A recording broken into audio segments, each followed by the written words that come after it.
There is not all that much to tell about the modelling and picture taking. The things she did with Jessica set the scene for all the sessions to come, with few variations. The variety came with the girls. When they showed up at our door, she would wake as if she had been in hibernation since the previous one. She would be the perfect flirt, and each girl thought the passion was all about her. In a way, they were right, for all that picture-taking ever meant to Mom was to make the moment stay. It was not even about memory, because she thought you had a choice between your mind's eye or the cameras, but never both. So, yes, it was about the girls. Like this one time, a girl named Kimberly asked her for change up on Haight Street, and rather than giving her a quarter or keeping going, Mom stopped and looked the girl right in the eye, thinking she would be able to talk to her and come to terms.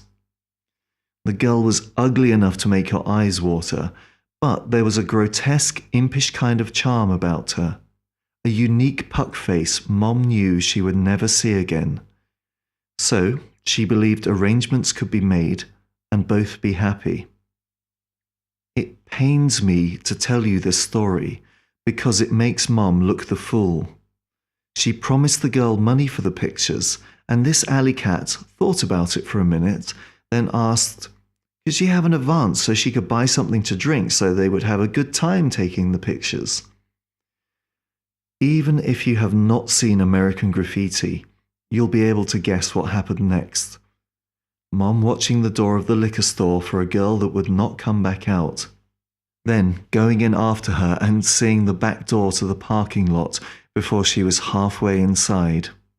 Having the girl trick her like that hurt her more than losing the money, though that did hurt her too, because she hardly made anything in Mila's nursery. But there was something she must have liked about this caper, because she went back the next day, found Kimberly panhandling in the very same place, and actually got her to come home to Fulton Street for another 20 she promised her. The girl nodded in her offhand way, not meeting Mom's eye, rummaging in our refrigerator and helping herself to anything she fancied, like a stray cat arching her back and bristling and squirming every time Mom tried to talk to her. The point is not that they did end up taking the pictures. They are hideous, or that Mum was too naive for this world. She was. What matters to me is that she brought this person into our home, where I could have been playing for all she knew, and let her sit at our table in her skimpy cotton dress, and dirty tights and sneakers, and eat the rest of the tomato salad we had saved the night before. Somehow I seem to recall I was there, though that is hardly possible. Yet I do remember being scared to death of this black stranger, and I will never forget how Mum treated her like a peer, like a princess, even at the risk of being taken advantage of. There was something she saw in the girl, a pain that spoke to her, and, while I do not approve of what she did, I do appreciate Mum's sense of purpose. Among the girls who came in answer to her ad in the Bay Guardian, there was this one who came to be a sort of house model, for Mum kept taking pictures of her for years and years.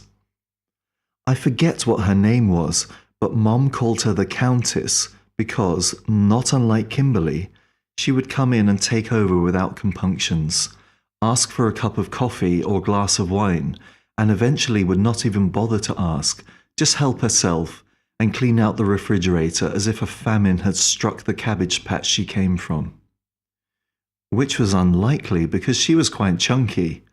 I guess supple would be the words to use, or buxom, the stuff of dreams for a Rococo painter. Ample, fertile, hot to trot. People flipping through Mom's book years later would wonder why there were so many pictures of this one chick. They did not think her special in any way, but cheap and a bit stupid, saw squalor written all over her. One of her eyelids was drooping from a paralyzed muscle or severed nerve. I'm not sure, but I think she had been bitten by a wasp or dog as a child. You would not normally notice it, except whenever she smiled, the Countess would wear a look of ironic amusement, as if whatever she was confronted with just then was hilariously absurd, but the absurdity too subtle to be understood by the steerage among whom she had fallen.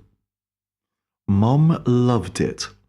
Other people thought it arrogant at best. She actually believed a certain fruit was called orange. Mom pointed out to her once that she pronounced orange as if it was spelled O-I-N-C-H. But the Countess just frowned sceptically as Mum printed out the proper spelling. Shrugged it off. Another time she wrote a postcard saying, "We went to a Mexican restaurant." Other cards wished Mum a happy birthday, just to give you an idea. At least she did write cards, you could say. And that was not all. For, in spite of her studied aloofness, this Countess girl would do anything Mom asked her to do, no matter how warped. Over time, Mom grew bolder and asked her things even the Countess felt unsure about. "I wish I could do 3 rolls of films just of your butt," she told her once. The Countess frowned and said she would think about it, but called within a week and told Mum bluntly she was ready for the ass shots now. It was not that she tried to be crude. She was simply not at home in any other register. For her, big bottom was a squeamish term for fat ass. So Mum and the Countess became friends of sort. Loose friends, but friend enough to give each other little trinkets on each other's birthdays. One time they went and worked at the girls' place, and when they were done, the Countess asked her wouldn't she like to come out for a drink and later go out dancing perhaps, and Natalie looked at her and thought about it and called Mila. The Countess told her she could stay the night so she would not have to drive home drunk, and Natalie skipped a heartbeat, tried not to let it show, felt flattered because the girl was 10 years younger, at least.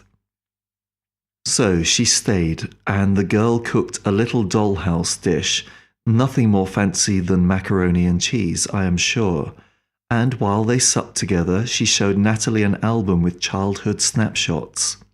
And Natalie was moved to see a little curly-headed thing tromp through rime-covered clumps of dead grass in another, colder part of the country, in quite a foul mood and oblivious to the future that lay in wait for her.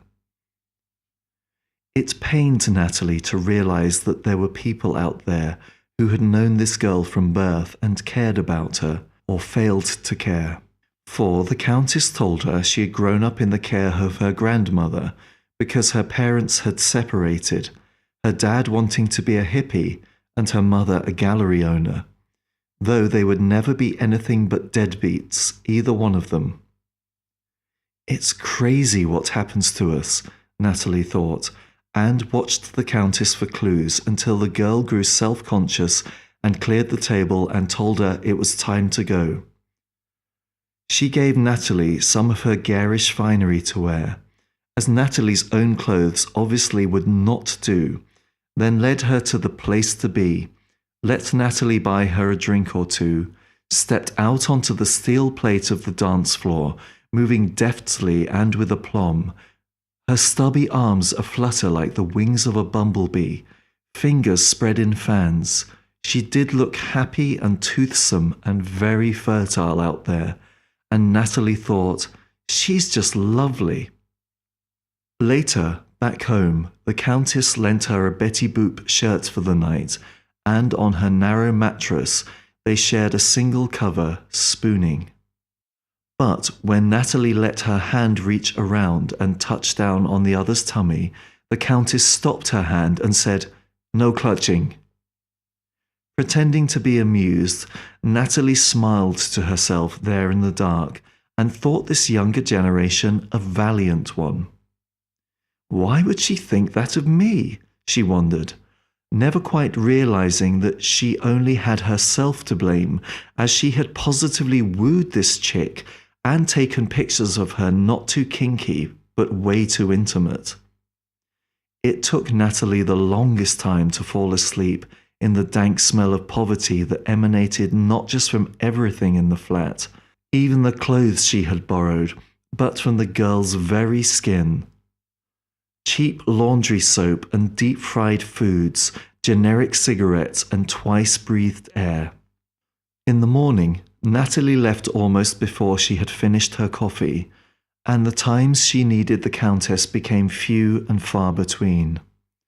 The Countess, in turn, without ever reflecting that she was just 5'2", was nonplussed when it turned out she would never be a celebrated model despite all the things she had done for Natalie, and when she realized that her sizable portfolio and talent were as worthless as Confederate dollars on the open market, as none of the other photographers she tried appreciated her the way Mum had.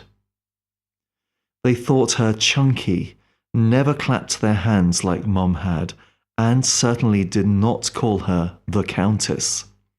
She felt that she had become the butt end of a joke. There was no way for her to comprehend that the very thing Mom liked about her, interpreting her hoity-toity act as some sort of social survival skill, was either invisible or meaningless to pro photographers who needed legs.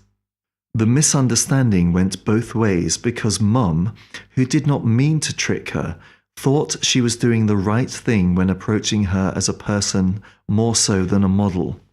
The thing was, the Countess just did not know the difference. There was no act, in fact, no modelling.